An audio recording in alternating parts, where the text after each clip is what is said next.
Hi, and welcome back to Scratch. Today, we're going to make a pumpkin cheesecake. If you'd like to support the channel, please like and share this recipe. For the crust, we'll need 10 whole graham crackers, a quarter cup of sugar, a quarter cup of melted butter, and a teaspoon of pumpkin pie spice.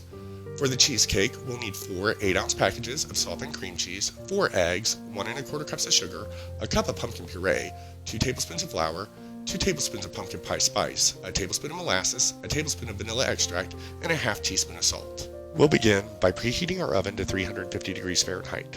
Next, we'll melt our quarter cup of butter in the microwave for approximately 20 to 30 seconds. Then, we'll prepare our crust. While it's possible to do this with a whisk and a rolling pin, I'm going to be using a food processor.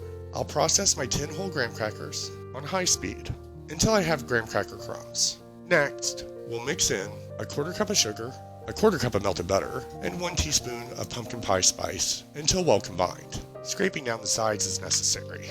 Then we'll spray a 9-inch springform pan with cooking spray. When baking, I like to use a cooking spray that contains flour.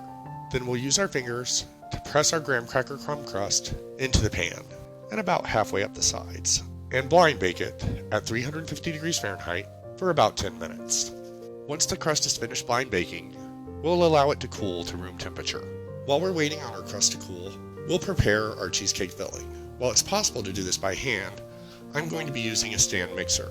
Using the paddle attachment, we'll beat together our 4 packages of softened cream cheese and 1 1/4 cup sugar on low speed until light and fluffy, about 3 to 5 minutes. Scraping down the sides is necessary. Then, we'll add our half teaspoon of salt, 2 tablespoons of pumpkin pie spice, tablespoon of molasses, and tablespoon of vanilla, and mix until well combined before incorporating our 1 cup of pumpkin puree and our 4 eggs. We'll mix this until we have a lump-free mixture. Then we'll add our 2 tablespoons of flour, being careful not to overmix. Once we've finished mixing our cheesecake batter, we'll fill our springform pan with our cooled crust 3/4 of the way full with our batter and gently smooth it with a spatula. Then we'll place our cheesecake in the oven and reduce heat to 300 degrees Fahrenheit. We'll allow the cheesecake to bake at 300 degrees for 45 minutes before turning the oven off and allowing the cheesecake to cool in the oven for an additional 2 hours. This long cooling time allows the cheesecake to finish baking and also helps to prevent it from cracking. After 2 hours, we'll remove our cheesecake from the oven and allow it to cool to room temperature before covering it and chilling it in the refrigerator for at least 4 hours before serving. And remember, if you like the content, please subscribe.